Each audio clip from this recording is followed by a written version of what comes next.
Well, Crystal, do you know what time it is? Is it time for... Metaphysical Corner! Oh my God, I'm so excited. This is my favorite part of the podcast. Favorite too. I love Metaphysical Corner. I live for Metaphysical Corner. Well, what are we getting into today? I want to know. Well, we're going to get into bad energy, curses, and soul cords. Soul cords? Good Lord. Yes, okay. because, we got to talk about this stuff. Okay, well, start us off. Bad energy. We just got off of a segment where, we were tapping into some bad celebrity energy, but what kind of bad energy are you talking about?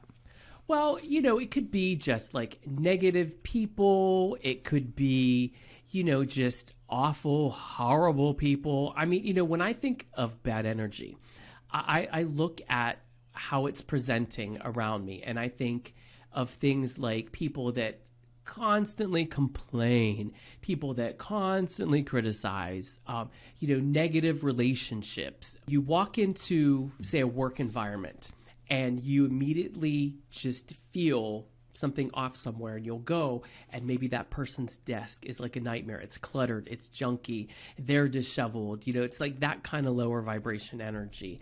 And well, the thing about energy is it moves. And so your example of walking into a house, like maybe you're walking into the house, you've had the best day. It was so awesome. The sun was shining. You had a great lunch. Maybe you had a brunch with cocktails. I'd love a cocktail. When do we get cocktails? Okay, I'm sorry, I'm getting crazy. But maybe you've had a wonderful day. You walk into a house and there sitting on the couch is this Debbie Downer who's just expressing out all this negative energy. And you will notice if you're not like strong in your high vibe, that low vibe will knock you off your vibe. It'll knock you off. A negative person will change who you are. And when I was like in my teens and in my 20s, it wasn't about the quality of energy or character of a person. It was just about partying. And I'd party with anybody. I'd go out into any situation and just look for fun. But the older I got, 30s, 40s, now 50s, it became really important how somebody else made me feel, whether they were sending me energy or not. If they were a Debbie Downer, or if they were toxic in any way, or if they just couldn't get their vibe together, I made a decision to moderate my exposure to those kinds of people. And I've been infinitely happier for it, for real. That's one of the smartest decisions ever, because, other than doing a podcast with me. But, and befriending you are a ray of light. That's one of the reasons we get, truly though, that's one of the reasons we get along, because we uplift each other, and that's specific to vibration. We have so much fun. It is. And, I just find myself as an adult and more energetically inclined that I notice and pay very strict attention to how people make me feel. And there are times when I could be just anywhere and I'll feel it coming around the corner, and you'll know. And those are the energies that I like to stay away from, because there are people that will suck the living life out of you. Word. And those are people that you do not need to have in your life. And if they're people that for whatever reason they have to be in your life, like you said, you have to limit your exposure. You have to take it in very small doses, because that energy, if you're not strong enough to, hold your line, it will enshroud you, encapsulate you, overtake you, and then you're not who you really need to be, because it will completely F up your energy. And there are people out here going like, well, why am I so depressed? Or like, why isn't my life working for me? Why aren't I getting any opportunities or new possibilities? How come everything sucks? And meanwhile, they live with someone who's constantly generating negative energy, and it's changing the space, and it's changing them. And remember, we got to remember that we are always creating, because we're energy.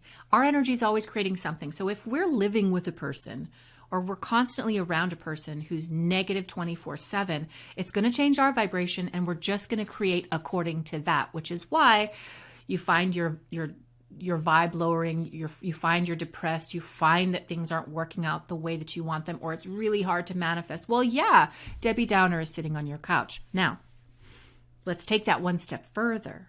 So it's one thing to have a negative person who just brings brings the house down. But it's another issue when that person points that negative energy at you. Now, you could call this something like a curse or a hex, where somebody is like meaning to send you bad energy.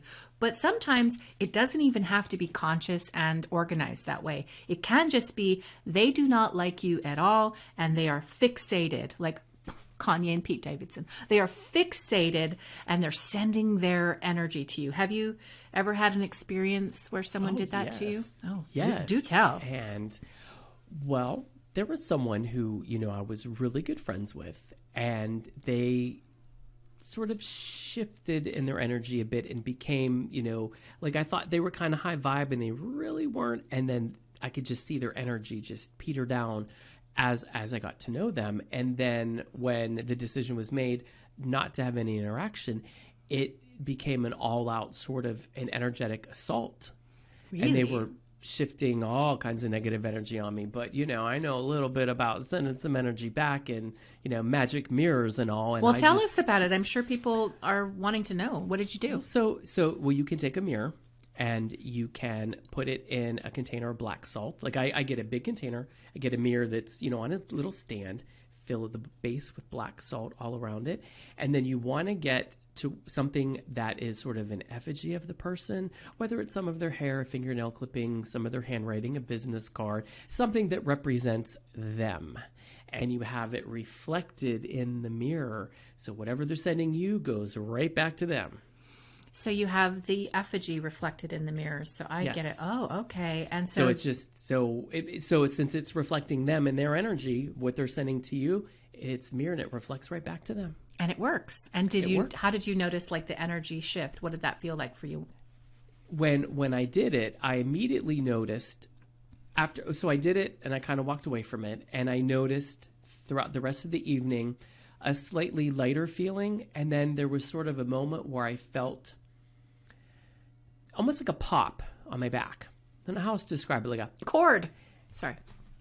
absolutely, and that's where I'm going, because that happened several times throughout the next few weeks, because I also believe that those people like to just keep reattaching those cords to you. Mm-hmm. And I kept it going, and I'm like, no. And then of course you go into your own active soul, cord cutting, and now I have like absolutely no contact with them, and gone.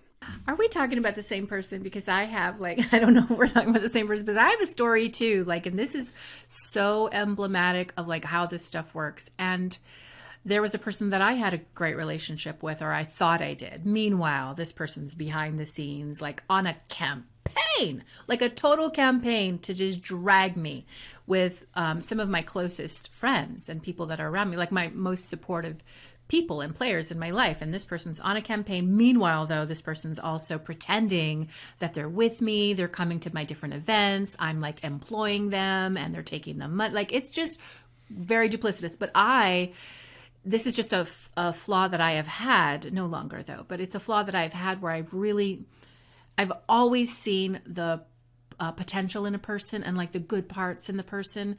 And I've just allowed for people to have their shadow parts. And I've always had an optimistic and somewhat naive view of people that I love. So I was just always thinking this person is my friend. I love this person.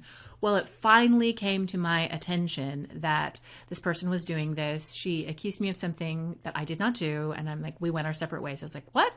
But for me, that hit me out of left field. I had no idea what she was talking about and why she was so angry, because I didn't know she had been on this campaign against me and building up all this energy. So we go our separate ways, and I think it's done. I move on. I start building, creating, doing my thing. I stay in the light. I stay on my purpose. And this person proceeds to spin out. And what others are saying and have said develops kind of a fixation on me. I cut cords. I'm not thinking about it, but that person's thinking about me. So reattaching cords, no doubt. But this is the thing. This is the kicker, okay? When we were friends, this person gave me a crystal. They gave me a gift. And a few things, actually. And even though we had went our separate ways, I kept the crystal. I loved the crystal. And I loved her, even though we had a parting. And I kept the crystal right here in my sacred space where I do my work. And last summer, like in early fall, and I don't know if I was talking to you. I was talking to you at the time. I was like, this crystal over here keeps coming into my awareness. Spirit keeps bringing it up, and I don't know why. And around the same time, I start getting reports that this person in question is just escalating on social media and calling just making these wild claims. And I finally put 2 and 2 because I am a little thick. I'm sorry, Spirit. I'm sorry, angels, because they're like constantly, hello, hello, hello. I get it. And so I realized, this crystal, the way it feels to me, Bryan, it's almost like a monocle, or it's an amplifier. It is a way for this person to get into my field and 1,000,000,000%. Now, I don't know if this person gave me that crystal with the intent of doing that. I hope not. I hope she gave it with an open heart. But at this point, I'm not putting it past her. So I go through a cord severing ceremony of my own, and I release this person, and then I take that crystal down to the river and throw it into the river and return it to the earth. It's not the crystal's fault that it's being used for some black magic, but I get rid of the item, and wouldn't you know it, the energy stopped. And all of the things and I'm not talking about in my space, because I was not affected by all of her shenanigans. I have not kept up with this person for years, but it stopped on her end. Like, she de-escalated and stopped ranting so much and just had a shift in her energy. And I really think it's because that crystal is no longer in my possession and that cord was cut. But I do think cord cutting, and so we can move on to soul cords, I guess now. I do think cord cutting is something that is maintenance. It's not a one-time thing. Absolutely. Because if for some reason she starts to think about me again, or your person starts to think about you again and sends negative energy, that will come into my experience as a cord, and I will have to sever again, right? Do you know I sever every night?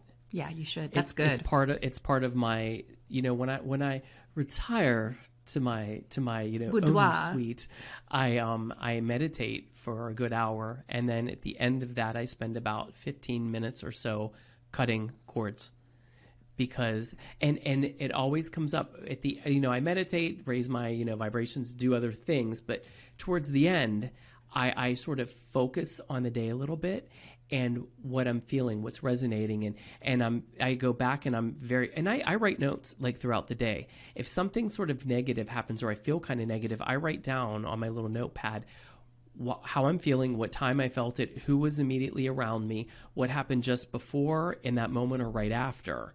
And I'm very particular about what it is. Well, because I'm trying to pinpoint who, what, where, when, why, all of that. So then I go back at the end of the day and I sort of, I marinate in it, and I try to get a really good sense of why that's happening. And if I feel like a cord needs cut, then I cut a cord. And so that's sort of the last 15 minutes of my meditation. But I feel, like you said, it is maintenance. And I know some people do it weekly, some do it monthly, some do it, maybe every 6 months. I am doing it every day. I think I'm that's okay great. with that. Especially because you're empathic generally. So you have to always be conducting energy hygiene. You've got to be cleaning up the field and the things that are coming in. I just think that's a good technique to do. Do you know with something else I do with soul cords? What? I give extra Reiki love energy to those cords that nourish me. Good. So when I'm done doing all that and I think about the wonderful people in my life, hello, I always sort of wrap that in love energy and hold on to it for a few minutes at the end of the day, every day. Oh, that's beautiful. Ooh, we just got a glimpse into some of your spiritual practices. Yes. I love it. Well, I think we should maybe break down what a soul cord is, or what an energetic cord is. So anytime you have an important connection with someone, whether that's somebody you work with or a sibling, family, lover, friend, a cord is created. An energetic cord is created between the two of you. And a cord will transfer energy, it will transfer information, communication. Have you ever had a really good friend and you just knew they were going through something, you didn't know why? That information is coming through the cord, or they're picking up the phone to call you and you think about them right before they call. That's cord stuff. And so cords are really natural. We have them with everyone, but we also have them with the antagonists of our life. And a soul cord would be a cord that we have that can move outside the boundary of this life. You can have cords with people from past lives who show up in this life and you don't even know who they are, but you have a cord and stuff is being transferred. So cords are pretty important to understand because you want to periodically kind of just do a scan of your field and your energy. For me, when I'm doing a scan, and in particular a cord scan, I try to check out where it is on my body. Because if I've got a cord going into my lower back, there's usually also a correlating pain in my lower back, or there's like a little bit of a stiffness, or there's a physical thing, like you mentioned a pop, which is also a kind of a sensation. There's a physical thing that I can actually pinpoint on my body attached to that cord. And when I release that cord or sever that cord, I also send that light that you're talking, the Reiki, the love, to that area of my body that was affected by that cord.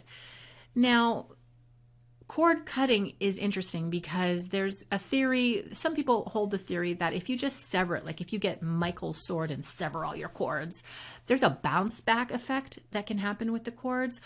And when the cords bounce back to the person who's attached them to you, it alerts them. They get a kind of a pop. They get a kind of a reverb in their awareness, and they start thinking about you again, and then they start attaching more cords. So there's a theory that you should be a little gentle, which I love what you're talking about, the Reiki.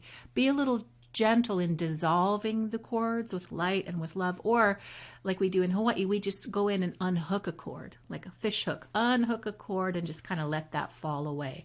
Nothing too dynamic, nothing too violent to sever the cord, because sometimes, like, I don't know if it's ever happened to you, when you're doing energetic maintenance, severing cords with a specific person, and then they start coming around again because you cut a cord. Like exes do this. Yeah, Exes absolutely. do this. When you're finally over them and those cords are gone, they feel that reverb. Whoa, that cord's no longer attached. Let me call her again.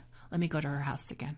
Yeah, I usually try if it's somebody who I really don't want in my life, I do a whole ritual with salt and with with sage and with cayenne. You put it in your hand.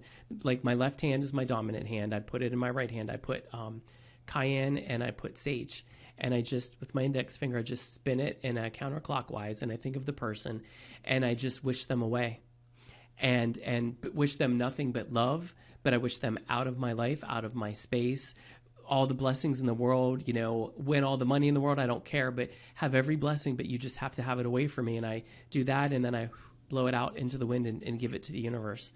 Because the sage and the cayenne, it purifies. The cayenne is kind of the fire that sort of dissolves all of that, and then just send it out, because I don't want it coming back. And they do. And I just keep doing that. And anything I can do to put up that sort of psychic wall, maybe, if you will, towards that very distinct energy, I will do it. Well, and we should not forget about dominion and the power of dominion, because in my way of thinking, my belief is that the energy of dominion makes you impervious to the slings and the arrows of the enemy. Like in the Bible, that's the devil. But like in our life, that's like other people. Like in our life, that's other people who are wishing you ill or who are just negative around you. The remedy and antidote to any of that is to hold dominion within yourself. Dominion, again, is the energy that we run when we are in alignment with our higher self, when we are in alignment in our soul. Like we know who we are as a divine being. We know we are connected to the creator of all things. We know that we are the consciousness in control of the experience. When you are running that kind of high vibe, there's nothing of a lower signature or energy that can do anything to you. And that's awesome. And I have, for the most part, just operated from that place, like focusing my spiritual stuff on what can I do to get high vibe? What can I do to fill up with joy and bliss and just feel really good? Because that's me in alignment with Source. Yep. But it's not always possible to feel high vibe and blissed out and ecstatic. Like, it's not always possible. And when you can't, you are a bit vulnerable. So in those situations and conditions, it is good to get a little cayenne, get a little sage, do the counterclockwise, blow it away. And also, you can make an effigy, get a picture, get a representation of the person, and stick them in your freezer. I'm freezing you. You're going to be like Han Solo, frozen in ice. Yep. You cannot animate in my life. But the problem is, you're still in my freezer. I need you to get out of my house, though. Well, you could then do something like putting that effigy in a smaller mason jar, filling it up with pink salt or kosher salt or just sea salt, and burying it far away from your home. And, you're putting them in purification. Mm-hmm. Fill it up with holy water, whatever. But you can do that too, and that way it's not on your property. I love it. We got some good tips and good tricks. But I mean, we're in the world. We just have to be mindful of how energy affects us, from the Debbie Downer sitting on the couch, ruining your day and your beautiful brunch with mimosas, to the person who's actually sending you icky energy. There's a remedy for all of that. Yes, there is. And, we'll be talking about it on Metaphysical Corner. Corner.